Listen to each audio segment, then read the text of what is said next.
Good morning. My name's David Robert Shaw, and I think I'm the only person in here wearing a necktie. But this is because this is in honor of our speaker. I thought I'd better be formally dressed because I have to introduce him. Our speaker today is Dr. Muawia Barazangi. He received his BA degree from Damascus University in Syria, and his master's from the University of Minnesota. He joined the research staff of the Department of Earth and Atmospheric Sciences here at Cornell, and he is currently a professor emeritus of that department. And he joined them as a research associate immediately after completing his PhD in seismology at Columbia University in 1971. During the period from November 1978 to June 1980, he was a professor and chairman of the Department of Geophysics at King Abdulaziz University in Jeddah, Saudi Arabia. He was a senior scientist at Cornell when, in 1998, he was appointed a professor. He also served as the associate director of the Institute for the Study of the Continents at Cornell from 1998 to 2010.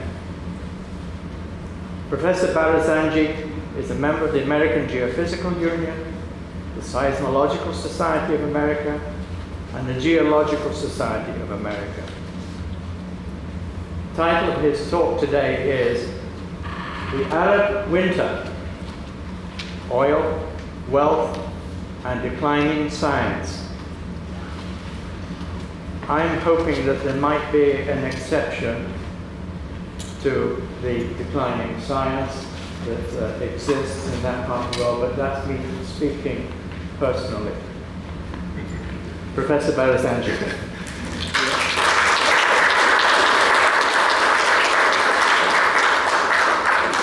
Thank you. If I know you're going to have a tie, I would have put my tie, but but anyway, it's a good morning and Assalamu alaikum.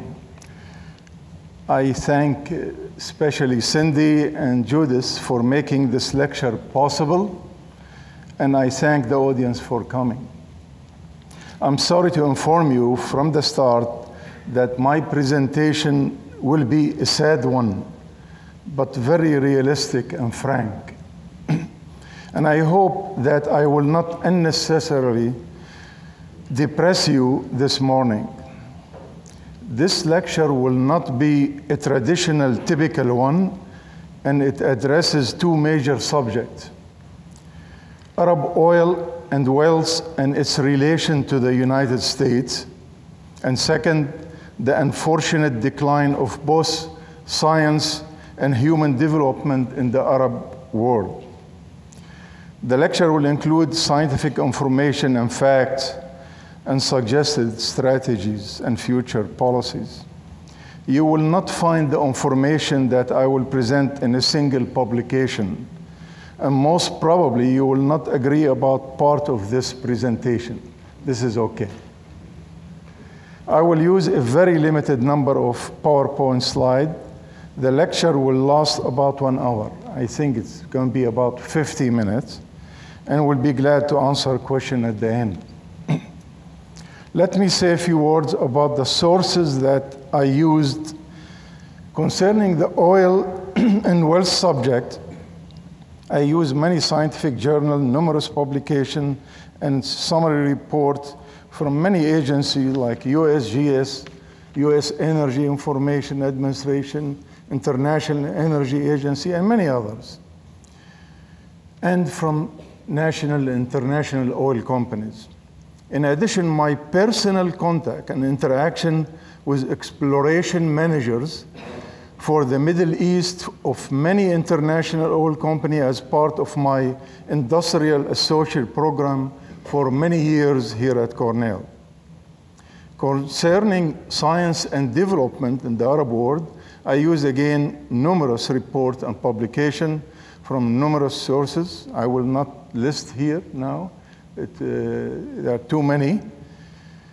But as important, my experience and knowledge working for about 30 years in the scientific research project in many of the Arab countries. Most of the authoritative studies, especially the one from UNDP and UNESCO, concerning science in the Arab region depends and based on statistical information from many sources, including Arab government, private foundation, and other sources. But most of it, if not all, do not give the real picture of science on the ground, mainly because they lack ground truths of direct, continuous interaction over many years with scientists, both young scientists and mature, and administrators and policymakers in those countries. And this is my strength for dealing with such people for many years in many Arab countries, including Morocco, Algeria, Egypt, Yemen, Saudi Arabia, United Arab Emirates, Oman, Kuwait, Jordan, Syria, and Lebanon. You may ask why I entitled my lecture The Arab Winter. Because it is the truth. There was and there is no Arab Spring for decades, and really for centuries. It is an invention mostly by the media. If you want, you may call it a few candles of lights, but in a sea of darkness. Now I will focus on two main subjects concerning the Arab region: oil and science. Oil and natural gas, the main strategic natural resource in the Arab region, represents the Arab material wealth. And clearly the West, that is Western Europe and the USA especially, has a lot of interest in its production, management, and its control. What about science? Ideally, wealth should be used wisely, especially in human development, in order to create a new knowledge and innovation in all spheres of life. And this is where there is a major failure in the Arab region. I start with a very brief summary of this presentation. I'll give you three major conclusions at the beginning. First, the Arabian Persian Gulf region, I will call it the Gulf, to avoid argument whether Persian or Arabian, is the site of the largest proven reserve of conventional oil in the world, and will continue to be the case most probably for the rest of this century. There is another Middle East to be discovered in the present Middle East, and I will explain why. Second, in spite of the extreme wealth of the Arab countries in the Gulf, really extreme wealth, and that's not including Iran. I'm mentioning the Arab countries, not including Iran. For example, the income from oil and gas in 2012, last year, was about $750 billion. And the surpluses of rich Arab countries, the extra money they have, is currently about $3 trillion. T like in Tom, $3 trillion. In spite of this wealth, and recognizing the many recent scientific initiatives during the recent past two to three decades, especially in rich Arab countries, and I will explain, there is a definite ongoing decline in science in all the Arab countries.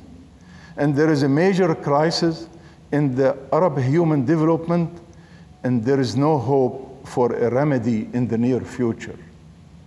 Third, Islam as a religion and a world view is not the cause of this problem. Islam is based on two main sources, the Quran and the prophetic tradition. We call it hadith. I argue that the narrow interpretation of the Quran and the misuse of the hadith over many centuries have significantly contributed to the problem. There is an urgent need to reread the Quran and to rethink the hadith in an open mind and open heart. This must be done. And my wife, Namat, here, is doing research work and writing another book on the subject. But there are very few scholars who directly addressing these two issues. Let me discuss the oil and wells part of the presentation. To better appreciate the oil story in the Gulf, that is, the Gulf in the Middle East, it is important to first briefly discuss the global picture with special focus on the USA. Recently, that is last June 2013, the world oil demand averaged about 89 million barrels of oil per day. You should remember this figure. We need about 90 million barrels of oil per day for the whole world. Now, the world population, as you know, will increase from about the current 7 billion people, to about 9 billion people, the best estimate project in 2035. This will result in a major energy demand, especially oil, coal, and gas. And the best projection is that oil demand will reach 110 million barrels per day by the year 2035. This is based on our Department of Energy projection. What are the sources of world oil? You say, okay, where are we getting our energy, world energy? As of June 2013, a few months ago, 33% come from oil. And the lowest on record, oil has lost market share for 13 years in a row. That's good. But 33% still come from oil, 30% from coal, and the highest since 1970, more usage of coal, and 24% natural gas. So oil, coal, and natural gas add up to 87% of the world usage of energy. 77% come from hydroelectric, and 4.5% from nuclear. And only 1.5%, 1.5% from all other renewable energy, name it, solar, wind, geothermal, biofuel, only 1.5%, very small number. I will give you some facts about the USA. Recently, the USA, we need about 20.5 million barrels of oil per day to run this country. 10.5 million barrels is from domestic production, and including Alaska and Gulf of Mexico, and 10 million barrels imported. It's about 50-50. Note that the USA, we are only about 5% world population using about 23% of oil, of world oil supply. Also note that the USA made about 25% increase in oil production in 2012. Very dramatic. This is very large increase, and this increase is mainly due to unconventional oil production using the technique so-called fracking, hydraulic fracturing. And I will explain a little more. The question that you hear a lot lately is, will the USA become energy independent? Of course, the USA has a large supply of coal, very large. But what about oil and gas? The unconventional tight oil, they call it tight oil, of the USA is located, most of it, 80% of the tight oil of the USA, in two areas really. One in so-called Bakken Formation in North Dakota and eastern Montana, the Williston Basin, and the other is the Eagle Ford Formation in South Texas. Only those two regions, 80% of the tight oil in the USA. Total production from tight oil now in the USA about 2 million barrels per day. But it is based on hydraulic fracturing, as I said. technology and horizontal drilling. In the Bakken area, the current drilling rate, they drill 1,500 wells a year. Incredible. And they produce about 1 million barrels a day from Dakotas. And remember, it costs about $10 million per well to drill. So it's not cheap. So far, they have about 5,000 oil wells in the Williston Basin for this unconventional oil. Looks like Swiss cheese. Some of you have seen some photos. They are incredible scene. The price of oil must be, however, more than about $80 per barrel to make it profitable. Oil production from tight oil plays will continue to rise, leading to a considerable reduction in net import dependence. But for sure, we will continue to import oil at a reduced rate. Note that crude oil production has increased since 2008, reversing decline that began in 1986. In 86, we start importing more. In 2008, we start importing less. How about natural gas? Most of you, if not all of you, are aware that we are in the midst of a shale gas revolution. And regardless of your personal feeling about it, shale gas was only count to 2% of USA gas production in the year 2000. And now it's about 40%. In 2012 was 40% coming from shale gas. And it distributed more in the USA, 5 areas. We call it 5 plays, 5 areas. 80% come from those 5 areas. One of them is in our neighborhood, the Marcellus Shale region in New York, Pennsylvania, Ohio, and West Virginia. And there are other areas in Arkansas, and Oklahoma, and Texas. But very large number of wells must be drilled. For example, in Louisiana, they drill about 800 wells per year for the shale gas. Increase of natural gas will continue from tight shale formation, whether we like it or not, and projected to outpace domestic consumption by the year 2020, and will result in possible exporting natural gas, though you can argue about the rationale and the logic of this decision.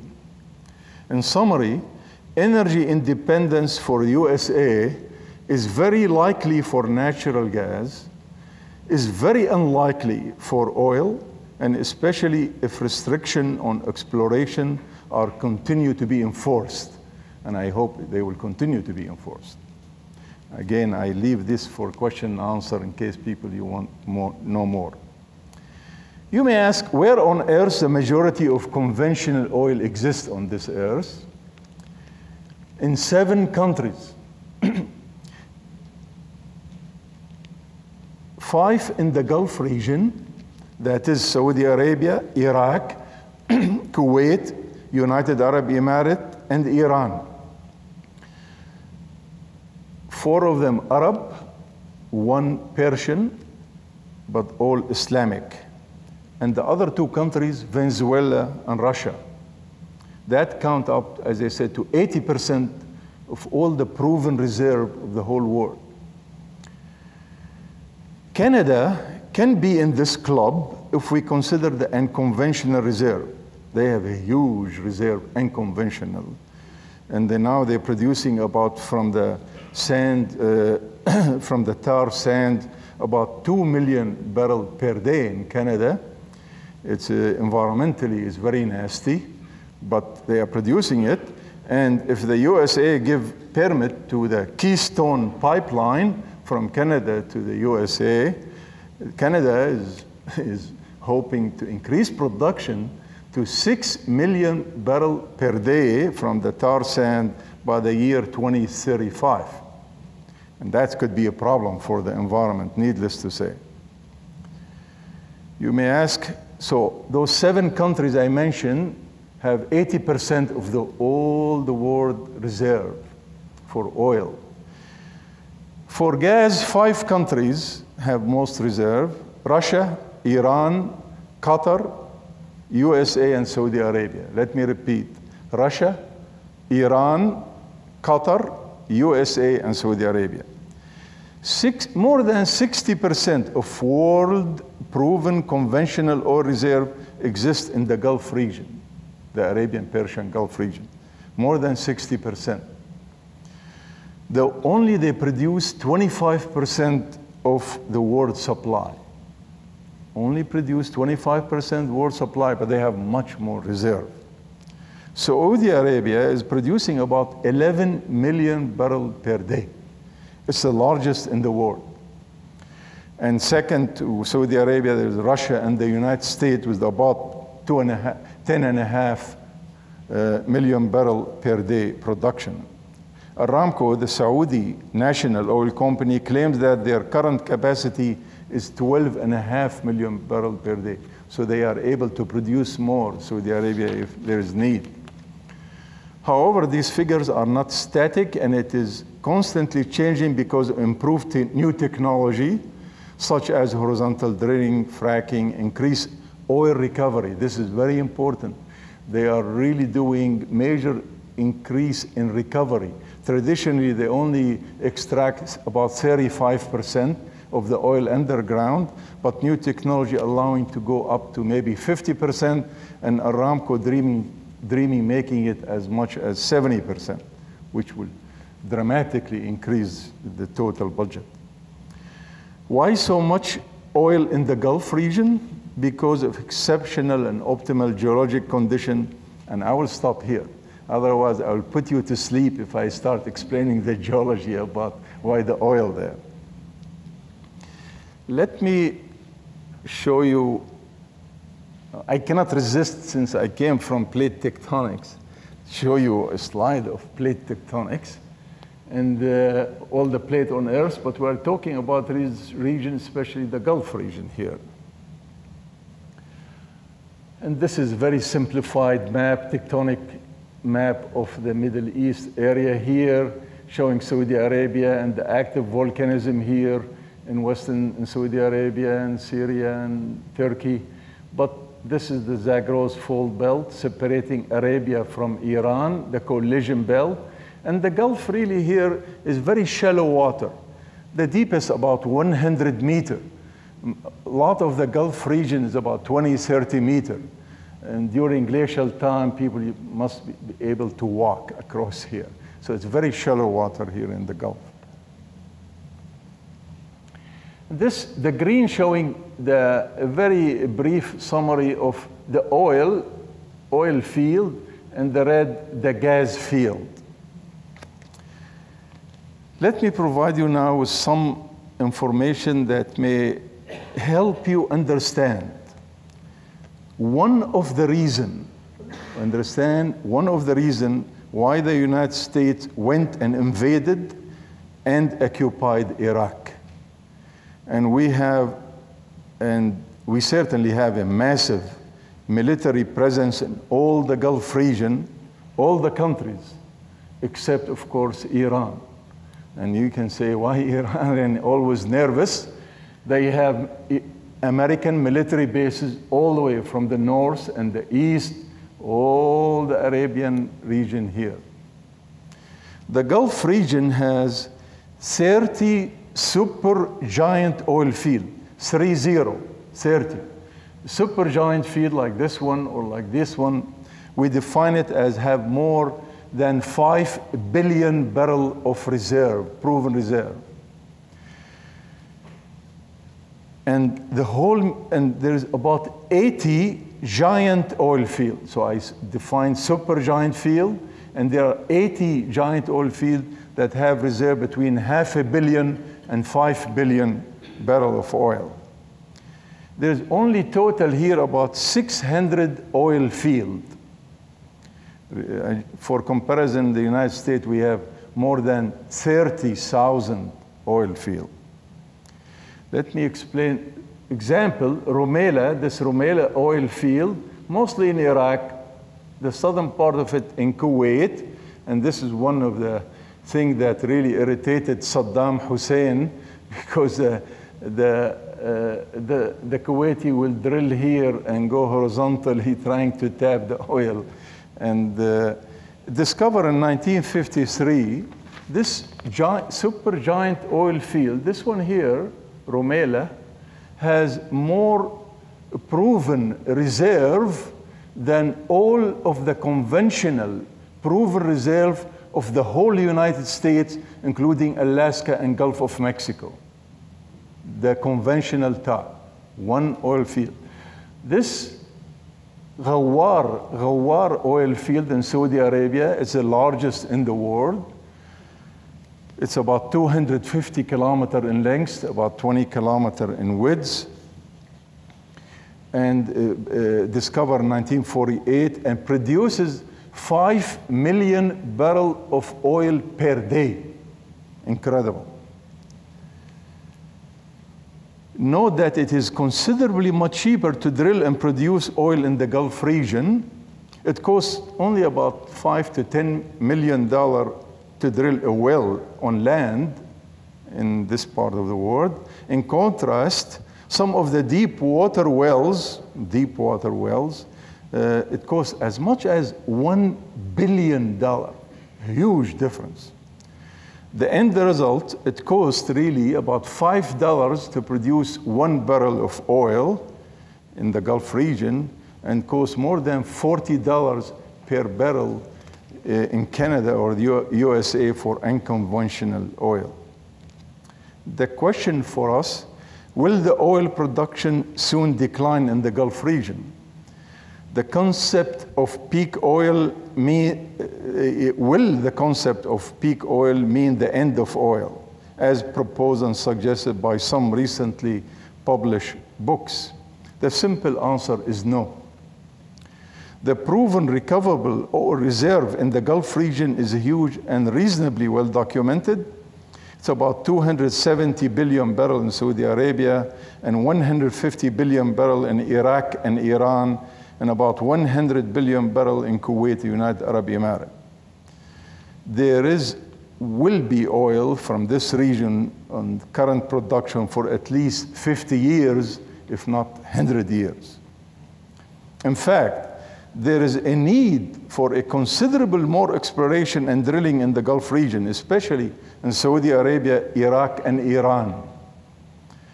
Only 200 to 300 wells per year are drilled for the whole Gulf region. 200 to 300 wells, relatively nothing. Versus, remember, in the USA, we drill about 30,000 wells per year. So we don't know much about this region, really.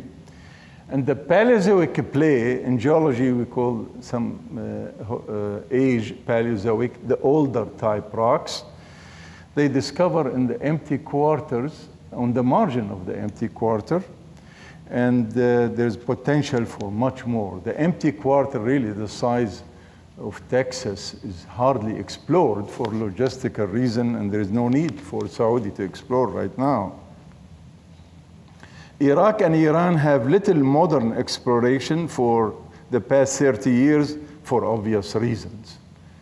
Wars and boycott and sanctions. The whole Mesopotamian foredeep, really, this Mesopotamian foredeep that continue into Iraq, most probably underlain by oil, including Baghdad. And certainly Western Iraq. This is a map showing the oil in Syria, and you see all the oil stop on the political boundary. This is, of course, doesn't make sense. Geologic structure in Western Iraq, for sure there will be oil. I finish from the slide issue here. In fact, recently OPEC estimated 200 billion barrels of oil not yet discovered in the Gulf region, a future Middle East inside the Middle East. That's why I said there is a Middle East inside the Middle East to be discovered yet. Only Russia has such a possibility. in West Siberia and the Arctic region, but as you know, it is very difficult logistically and politically. Let me remind you that, that the whole world so far, we use about 1 trillion barrel of oil. From ground zero until now, about 1 trillion barrel of oil. And the best estimate and projection is that there are still about 2 trillion barrel of proven and recoverable reserve, and could be more if you factor in the unconventional reserve, as I have discussed. Of course, this does not include offshore exploration possibilities, like what they're doing right now, both in shallow and deep water. They're doing now a lot of exploration in West Africa, offshore, like Liberia, Sierra Leone, Ghana, Nigeria. Remember, we are not doing, the world yet not going big time offshore because of environmental concern. And of course, the promising possibility of increased oil recovery to double the amount that can be produced from underground.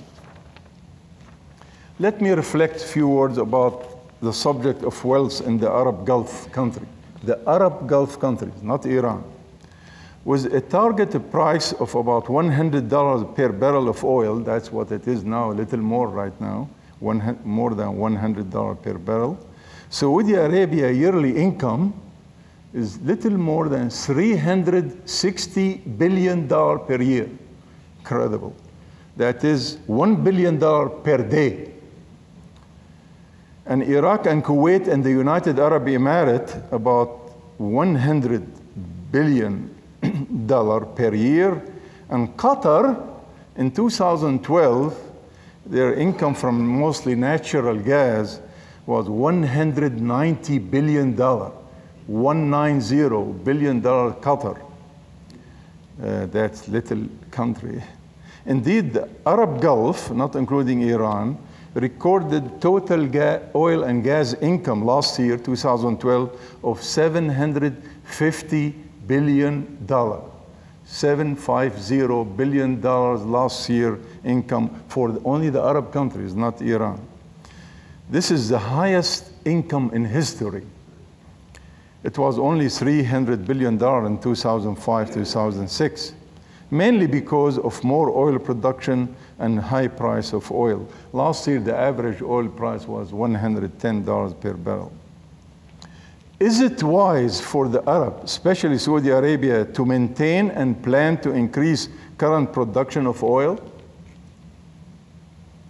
The Minister of Oil in Saudi Arabia mentioned in a speech last year that they are projecting to go as much as 15 million barrel production per day. That would be tragedy. All Arab governments say yes. I argue that the answer could be no. Geologically, may not be good to accelerate production. Economically, no need for their extra money now, considering their development plan. And socially and politically, they should consider future long-term generations. And they are really helping the West, especially the United States, to maintain our addiction to oil. For example, I'll give you an example how we're wasting money. They are wasting money. Considerable sum of petrodollars in the billion are spent on wasteful, really silly projects, such as the highest building on earth in the United Arab Emirates, and destroying the Gulf ecosystem by claiming the Gulf water to create artificial island to build houses in the United Arab Emirates. This is tragedy, as if every Bedouin must open their door and find water in front of their door, destroying the ecosystem. And not to mention building a downhill skiing slope in Dubai. Yeah, skiing slope in Dubai. This is really decadence, I should say. And of course, purchasing much weapons, especially from the USA. Saudi Arabia spent last year $60 billion on buying 150 fighter jets. And I will reflect on that later. By the way, United States is they sell 75% of all the world weapons and more. To further understand the keen and strong interests of the West, especially the USA, not only to access the oil resources of the Gulf region, but also to access the future wealth of the region, let me mention here a recent economic study by the late Professor Chapman here at Cornell. He estimated the total value of known proven reserve, the proven reserve in the Gulf region, to be about $150 trillion, 150 trillion with the letter T like a Tom, assuming an average price of $100 per barrel, which currently is. The question is, who will control this wealth? The USA is in full harmony with all these undemocratic, let me emphasize, undemocratic countries in the Gulf.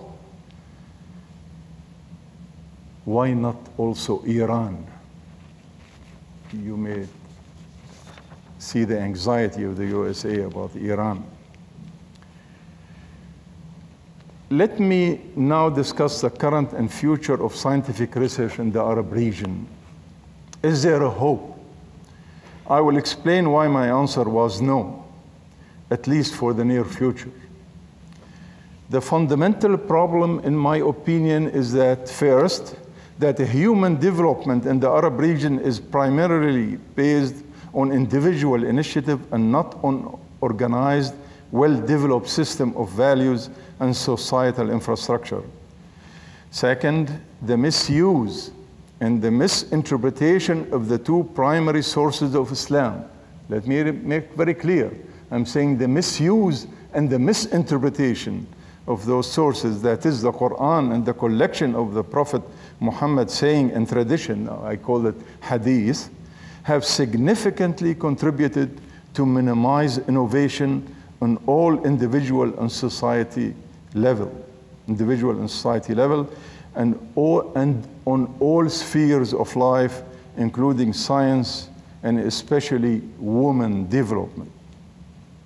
It is a cultural crisis that is in the making for hundreds of years. It's nothing new. The crisis is very deep and extremely serious, but is denied, ignored, and often not discussed. Let me shed some light on the decline of science in the Arab region by stating two major misconceptions. First, science could be transferred without major planning and building a strong infrastructure for research and providing the required human development. And second, that basic research is dispensable for financial reasons. The Arabs must understand that leapfrog, the development cycle, does not work. You cannot buy or import science, as they're doing, say, in Qatar and other countries in the Gulf region. How can I say this with so many university graduate and considerable expenditure on scientific institution and center? You know, you hear in the news a lot of things happening. For example, there's about 140,000 Saudi students are studying abroad. Large number, mostly in the USA, and this is going on for many years. But at the same time, about one third of Saudi young people are jobless. It's not working. In fact, youth unemployment in Arab countries is double the global average. In Egypt, 25% of university graduates are unemployed. Let me mention an example, which is, I call them the candle of light. 3 multi-billion-dollar regional initiatives in the Arab-rich countries exemplify recent top-down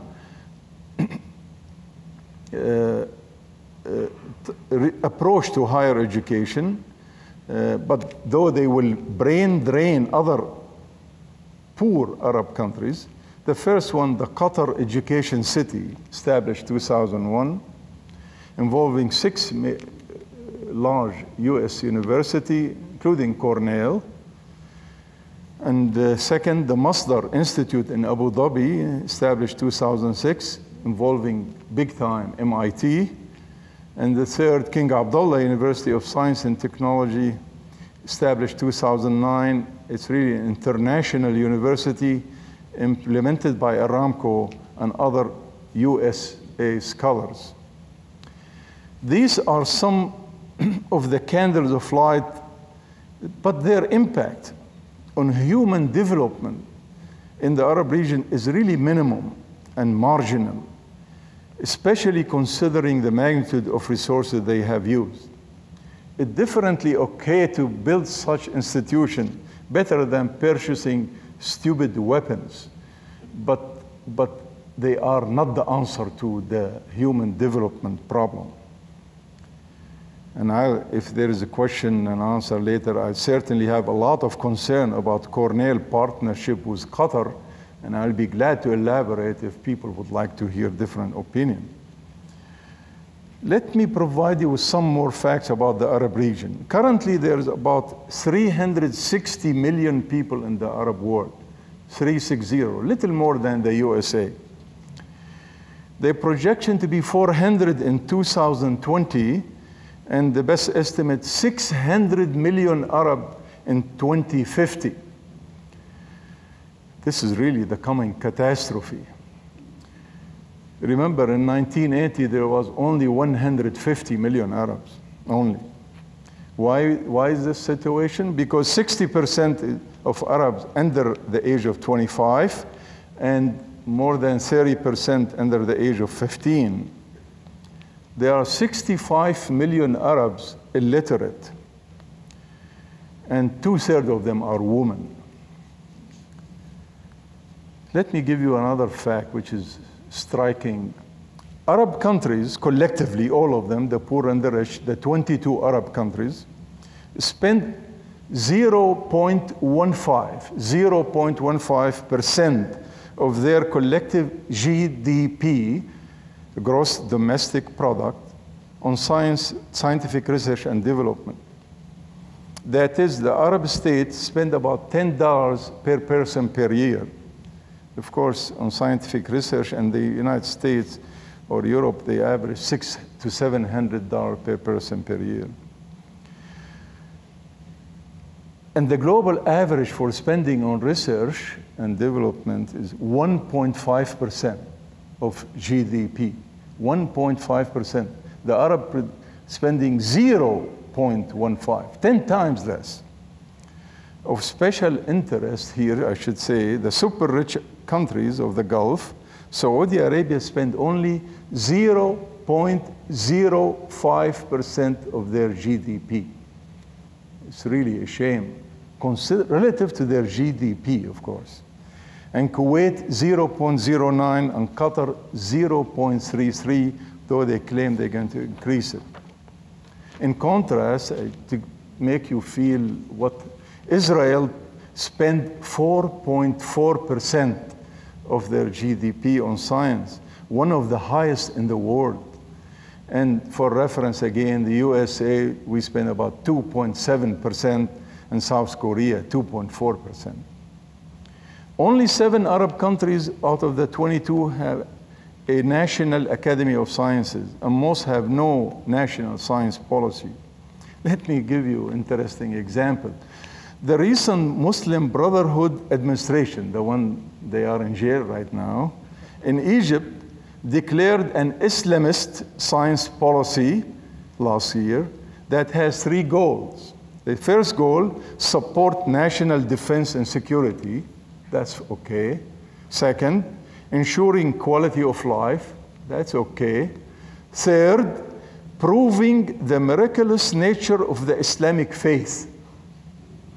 This is indeed a surprising goal, and Quran should not be viewed as a scientific book. Let me give you other fact. The military expense, that's where Arabs excel.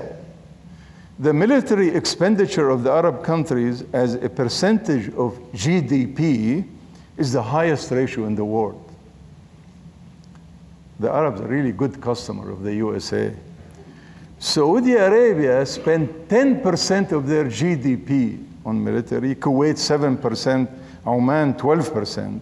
In fact, if you combine everything the Arab spend on science and development and technology, and everything they spend on education, all level of education, university, K-12, and everything, and most of it, by the way, government education system, and everything they spend on health, all aspect of health, the three together, they spend more money on military per year.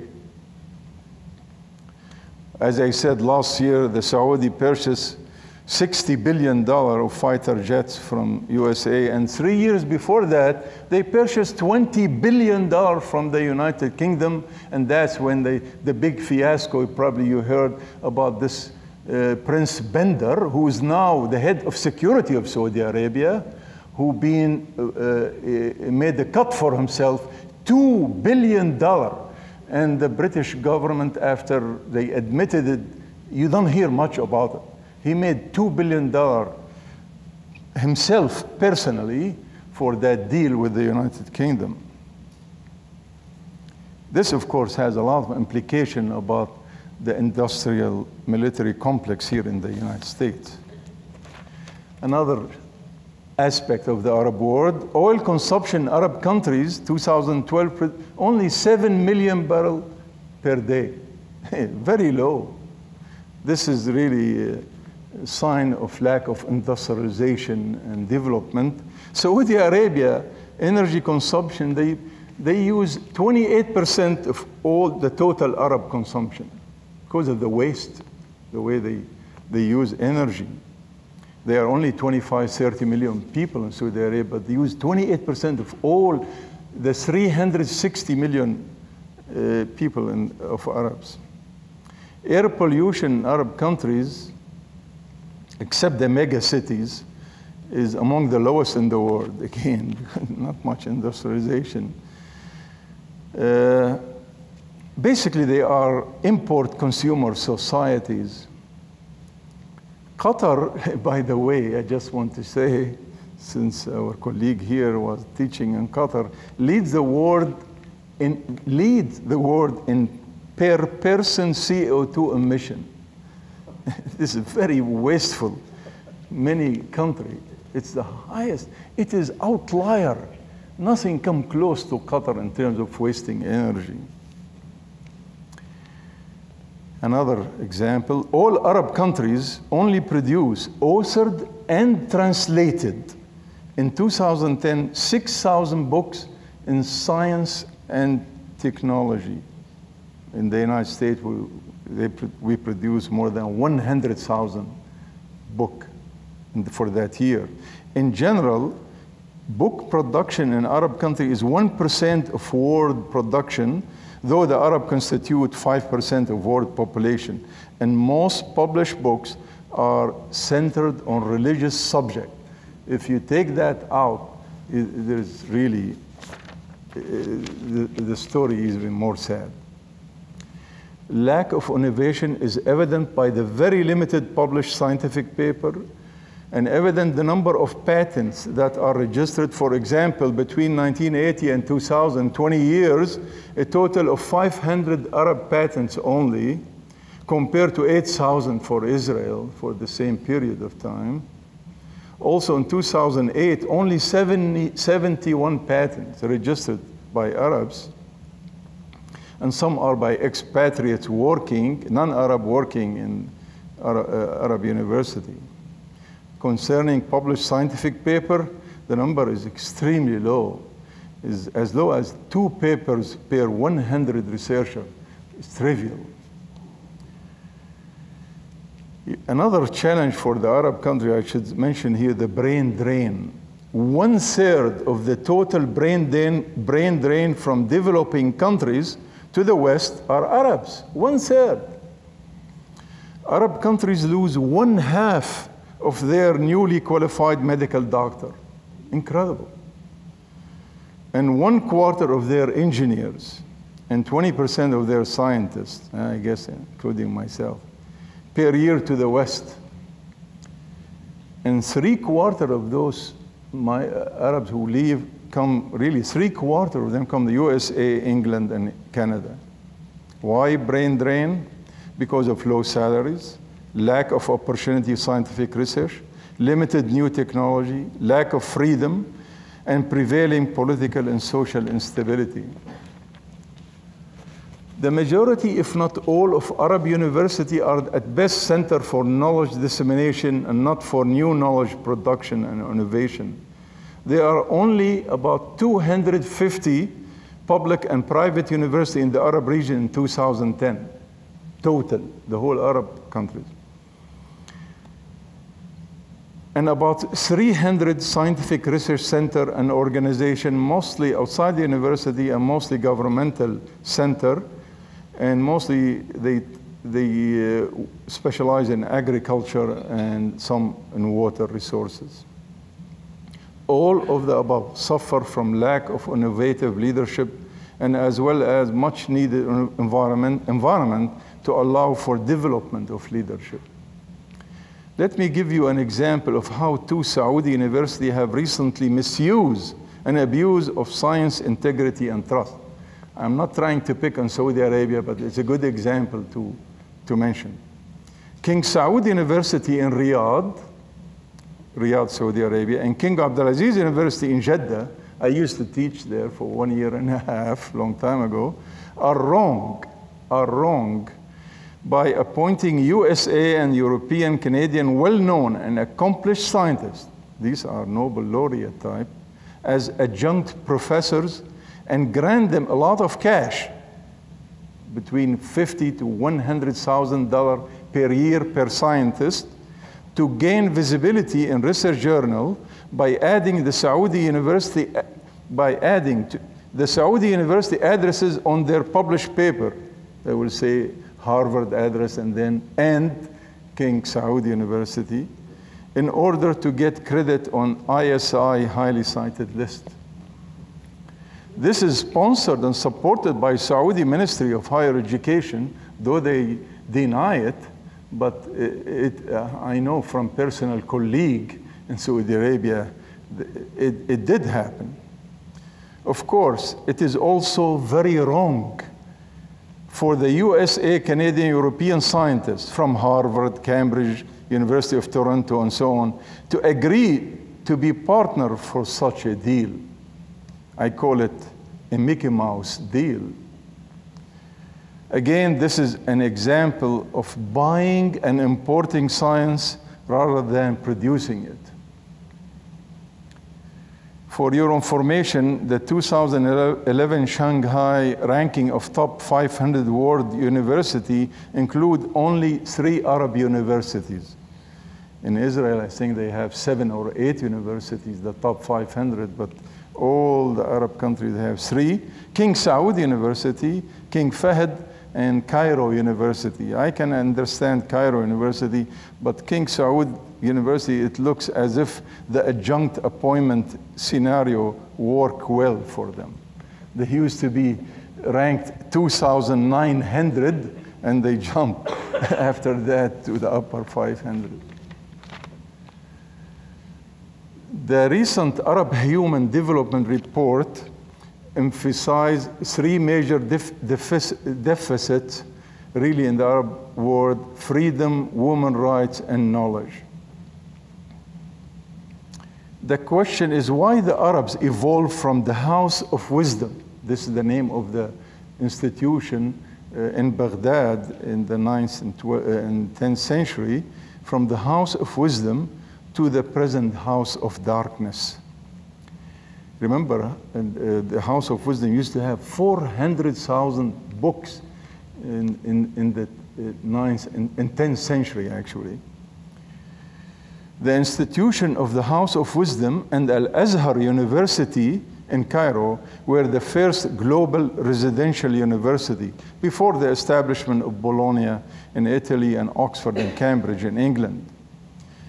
During the golden age of Arab-Muslim sciences, between 900, say, and 1200, it was achieved in a tolerant, intellectual, though religious atmosphere, but quite independent of religious authorities. Let me state here again that Islam is not the problem in achieving higher science in the Arab region. However, the evolving practice of Islam failed to offer a way to institutionalize free inquiry, even though the concept of a university started in the Arab Islamic world. And again, the misuse of the prophetic tradition, the hadith, has significantly contributed to the sad descending status of Muslim women. Finally, let me again say a few words concerning the wealth in the Arab region. The surpluses of rich Arab countries, is currently estimated about $3 trillion. T like in town, $3 trillion. Most of it is sitting on wealth fund or foreign currency reserve, a lot of it in the USA. Only about $30 billion, are used collectively by the Arab Gulf countries outside these rich countries, mostly in other Arab countries and Muslim countries, and mostly in giant property development and especially tourist destinations, such as the one on Red Sea and the Eastern Mediterranean, and very, very few dollars, that is only in the millions of dollars, on human development project and infrastructure, such as university know-how transfer and professional training and education. You may ask, how about the rich Arab individuals? If those are the countries, what about the rich Arab individual? Here are some facts. There are about 4,000 identified people in the Arab Gulf region with wealth more than $30 million per individual. The total wealth of these individuals is about $730 billion. For example, in Saudi Arabia, there are 1,265 individuals with total wealth of $230 billion. Of course, that includes many from the royal family. In Kuwait, there are 735 individuals with 125 billion. Indeed, this is a huge wealth, both for the countries and individual, but where is the Bill Gates of the Arabs? There is no Bill Gates in the Arab land. Yes, they do give gifts and grants here and there, but it is always in the millions of dollars, and many of it to build mosques and more mosques, and often with their names on it, on the mosque. We honestly have enough mosques in the Arab world, but the Arabs need massive investment in the development of the Arab mind. And finally, let me summarize by saying that the much needed Arab cultural and scientific renaissance requires a new governing state system, new strategy, new policy, and new education environment in order to liberate the human capabilities and potential. And since this is not possible in the near future, hence my answer to my question was no. It is of interest to note here that the well-known Arab-American scientist, Egyptian by origin, Dr. Ahmed Zewail at Caltech, a Nobel laureate and US science envoy by President Obama, recently wrote two papers in 2011 in which he emphasized that the core problem, in his opinion, is the backward education system and that politics and religion must not interfere in education.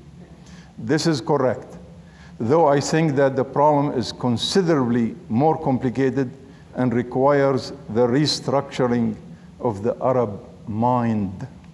Thank you.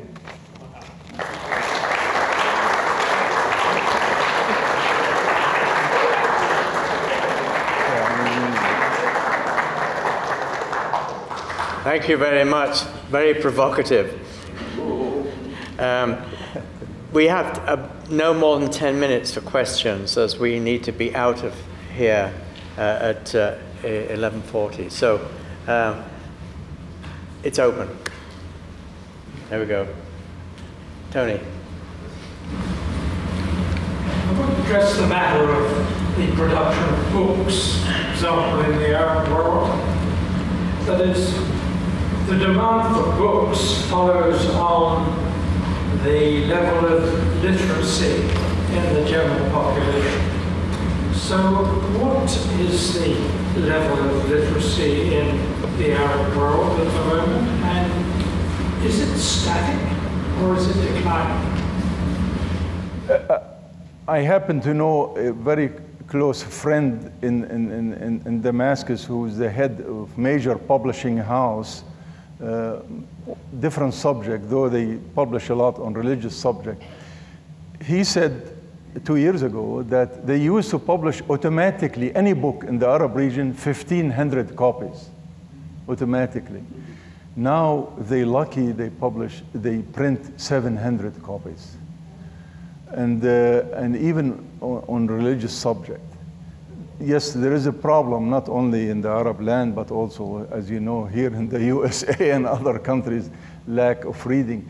But the number, my emphasis was on science and technology.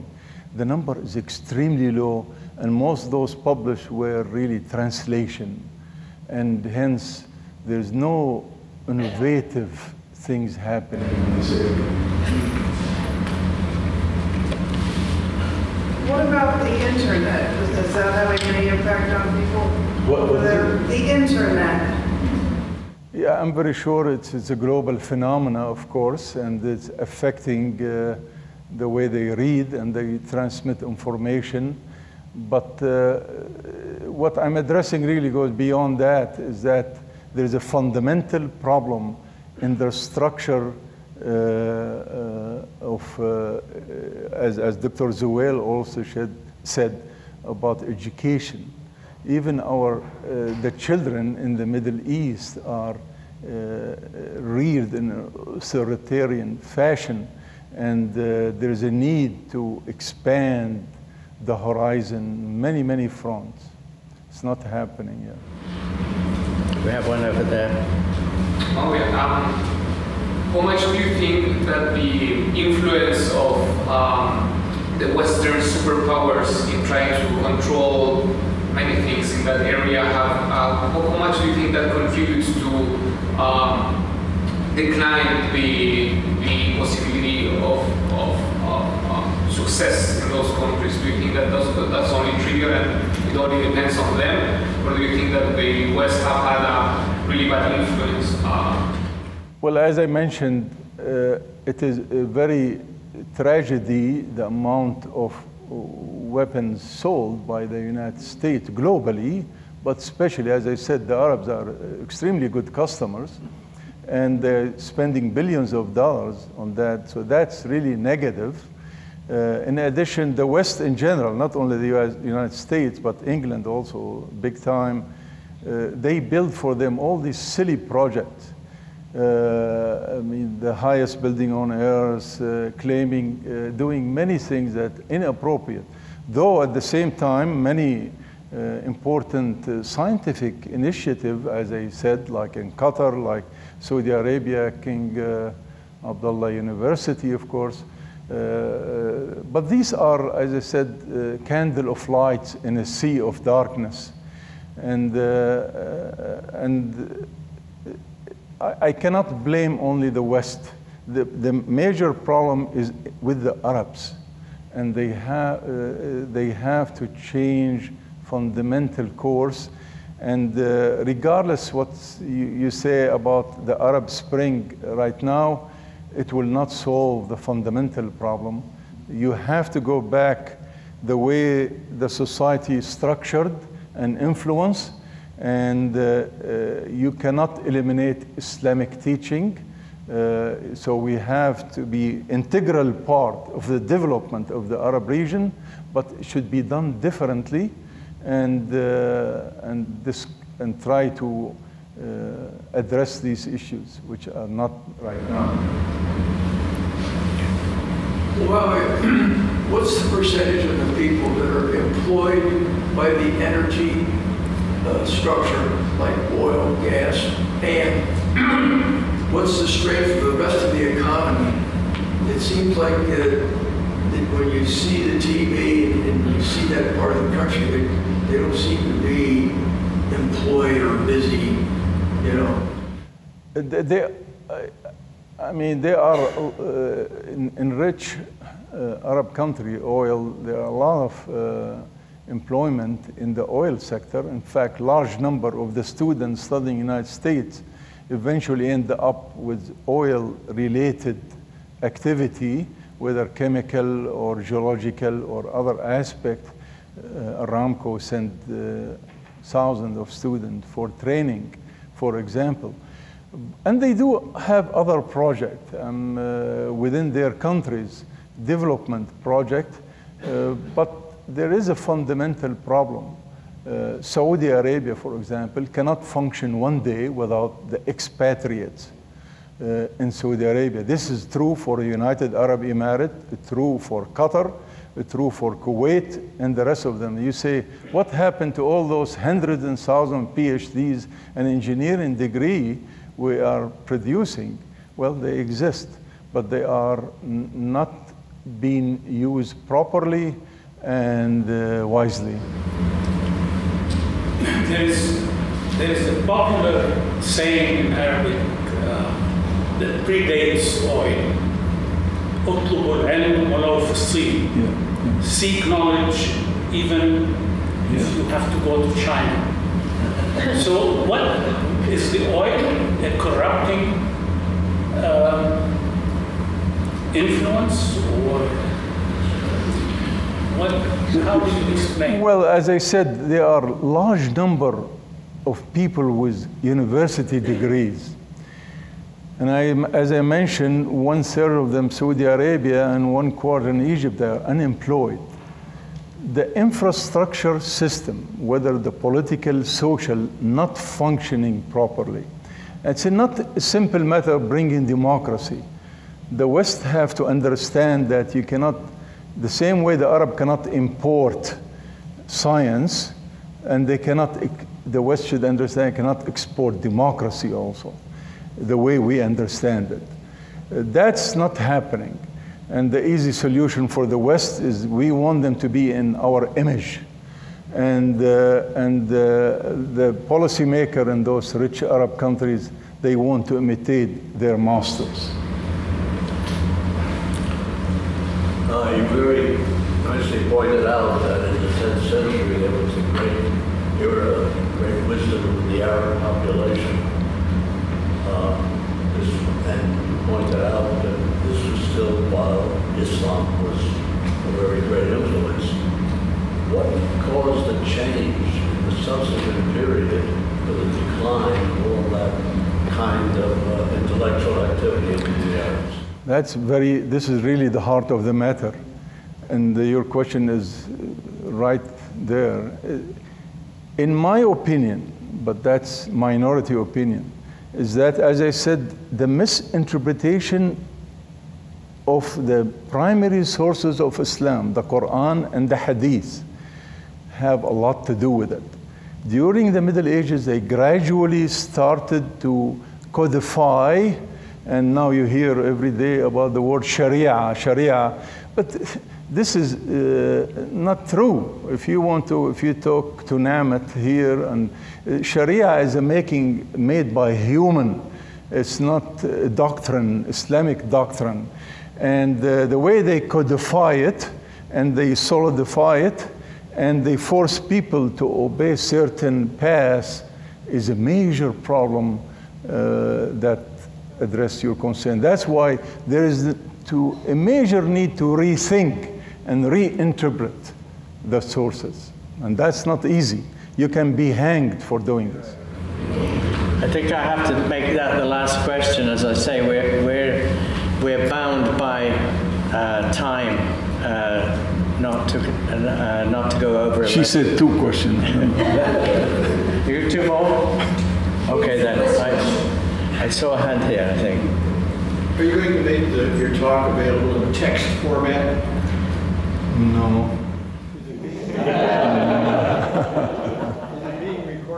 Yes, it's being recorded. I don't know what they do with it. I assume they will put it on Cornell Cast. I don't know. But yeah, it's being recorded. And yeah, I hope they will put it somewhere. Right. We take one there. Yeah, I really think your lecture was wonderful, and I hope that it's available to other people as well.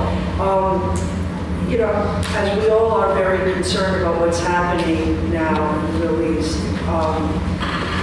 I was stunned by the amount of weapons that was it Saudi Arabia is buying. So when the U.S. criticizes, let's say, Syria or Iran, you know, there's a dynamics there that I see, like when you said Saddam Hussein was upset about Kuwait getting the oil from underneath. So it seems to me there's almost like you know, something's happening here. You know, Saudi Arabia is amassing all these weapons, and then the U.S. is from the U.S., buying it from the U.S., and then we're criticizing these other countries for creating more militarism in their country. I know that's a different topic, and I'm hoping maybe you can speak on that, because... Yeah, there is an element of hypocrisy. Clinton gave a speech in Riyadh, Saudi Arabia, a year and a half ago or so, in which she mentioned about discussing Syria and Iran and lack of democracy there. In Riyadh, she was talking.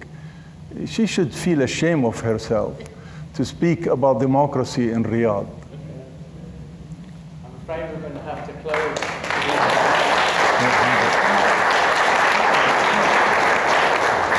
Thank you.